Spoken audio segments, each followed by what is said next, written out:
এই ছাদ বাগানের কত রহস্য আছে। এত গরম পড়েছে, এত গরম পড়েছে, আমি বাধ্য হয়ে নিচে গাছগুলো নামিয়ে দিয়েছি। দেখো এখানে গাছগুলো ছিল, তোমরা বুঝতেই পারছো, দেখো ছাপ পড়ে গেছে যেহেতু। দেখো এখানে গাছগুলো ছিল, আমি বিকাল দিকে কিছু নামিয়ে দিয়েছি আমার ভাইকে নিয়ে।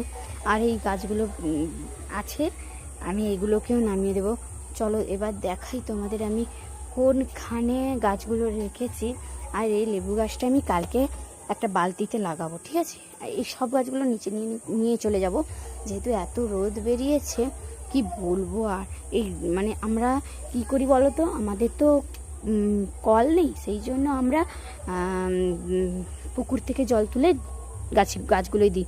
সেই জন্য আমরা তো এত জল তুলতে পারবো না ছাদে, সেই জন্য আমরা নিচে জল দেব বলে সুবিধা হবে বলে আমরা গাছগুলোকে নিচে নিয়ে চলে যাব।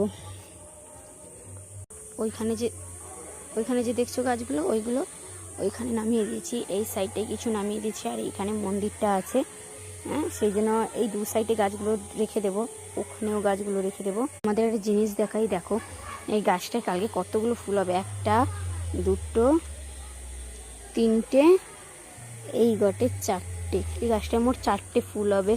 আর এই উচ্ছে গাছটা দেখো ছোট ছোট উচ্ছে হয়েছে, একটা উচ্ছে হয়েছে, হ্যাঁ একটা উচ্ছে হয়েছে। আর ওই দেখো ওখানে একটা কুঁদলি হয়েছে, ফুল এসছে। দেখো এটা তোমরা দেখতে পাচ্ছ না কি জানি না, ফুল এসছে তো। আর এই পদ্ম গাছগুলো খুব সুন্দর হচ্ছে। লেবু গাছটা কালকে লেবু গাছটা লাগাবো, আর এই সব গাছগুলো নামিয়ে নেব কালকে। আর কিছুই গাছ পড়ে আছে, আমার ছাদে বেশি তো গাছ নেই, এই 100-150টার মতো গাছ হবে। চলো এখনকার মতো এইটুকুই।